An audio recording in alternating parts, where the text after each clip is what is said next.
ये कहानी है राहुल की, एक ऐसे गरीब लड़के की जिसके परिवार के साथ समाज ने बहुत बुरा किया था।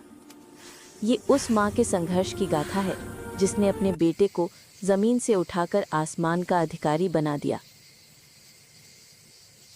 छोटी से टूटे फूटे कमरे में माँ शकुंतला देवी ने राहुल के सिर पर हाथ फेरा।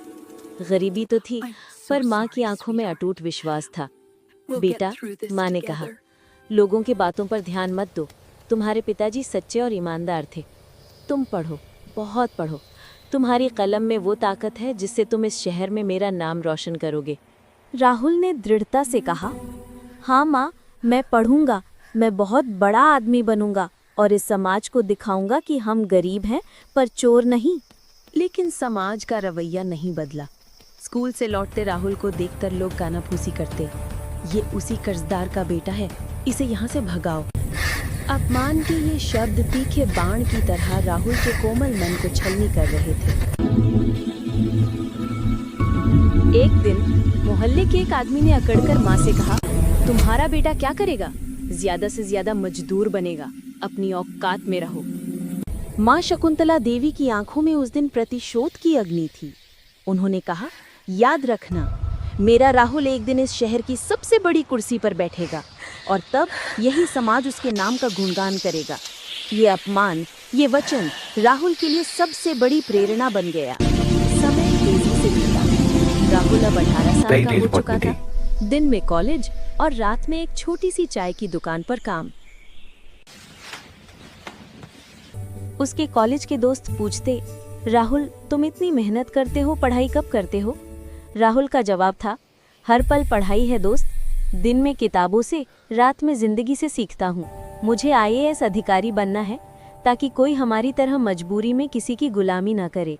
गरीबी और संघर्ष के बीच आईएएस का ख्वाब आंखों में तैरता रहता था। राहुल पुरानी अखबारें, फटी मैगजीन और हैंड रिटन नोट से तैयारी करता। यूपीएससी की फॉर्म भरने की आखिरी तारीख आ गई, पर फीस के लिए पैसे कम थे। राहुल ने उदास मन से माँ को बताया। माँ शकुंतला देवी ने बिना कुछ कहे अपने हाथ की पुरानी चूड़ियां उतारकर राहुल को दे दी। ये बेचकर फीस भर देना बेटा, चूड़ियां तो फिर आ जाएंगी, पर ये मौका दोबारा नहीं मिलेगा। राहुल भावुक हो गया। उसने माँ के हाथ चूमे। माँ, मैं आपका ये बलिदान व्यर्थ नहीं जाने दूंगा। मैं आईएएस बनूंगा और आपका नाम शकुंतला देवी पूरे शहर में रोशन करूंगा। वर्षों की अथक मेहनत, त्याग और लगन, अब परिणाम का समय था। एक पुरानी चाय की दुकान पर जहां राहुल ने कई रातें काम किया था, परिणाम की घोषणा हुई और इस साल के यूपीएससी सिविल सेवा परीक्षा में राहुल ने ऑल इंडिया रैंक 1 हासिल कर देश भर में अपना परचम लहराया है। माँ शकुंतला देवी खुशी से चीख उठी। उन्होंने राहुल को गले लगा लिया। राहुल ने माँ के पैरों में झुककर कहा, ये सिर्फ मेरी सफलता नहीं है माँ, यह आपकी मेहनत और त्याग की जीत है। अब किसी को हमें गरीब या चोर कहने की हिम्मत नहीं होगी। चारों ओर मीडिया और लोगों की भीड़ थी। राहुल ने माइक हाथ में लिया और कहा, मेरी प्रेरणा, मेरी ताकत, मेरी माँ शकुंतला देवी को, उनके संघर्ष ने मुझे ये मुकाम दिलाया है।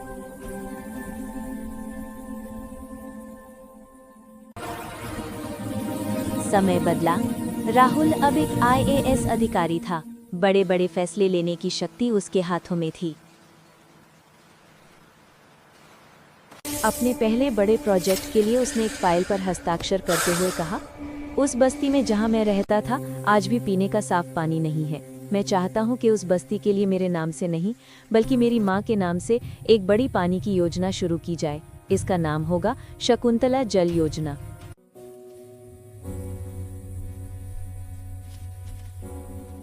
आवाज में गर्व के साथ राहुल का उद्देश्य सिर्फ कानून लागू करना नहीं बल्कि उस समाज में बदलाव लाना था जिसने उसका और उसकी माँ का अपमान किया था। जल्दी ही शकुंतला जल योजना का उद्घाटन हुआ। वही मोहल्ले वाले जिन्होंने कभी राहुल को भगाया था आज तालियां बजा रहे थे। राहुल ने एक सार्वजनिक सभा में कहा, आज मैं यहाँ आईएएस राहुल के तौर पर नहीं बल्कि शकुंतला देवी का बेटा बनकर खड़ा हूँ। गरीबी अभिशाप नहीं बल्कि परिवर्तन की शक्ति है। माँ शकुंतला देवी की आंखों में आज खुशी के आंसू थे। बेटा उनके पास गया। माँ, आपका नाम रोशन हो गया, राहुल ने कहा। माँ ने बेटे को गले लगाया। बेटे, तुमने सिर्फ मेरा नाम नहीं बल्कि उन सभी गरीबों का नाम रोशन किया है जो समाज के डर से अपने सपने दबा लेते हैं। मेहनत, लगन और माँ का विश्वास हर राह को आसान बना देता है। आगे देखिए कैसे राहुल समाज को सुधारने की कोशिश करता है और इसके बीच राहुल उस शहर के बहुत अमीर आदमी की मदद करता जिसको एक गैंगस्टर परेशान करता था और उसे फिरौती मांग रहा था।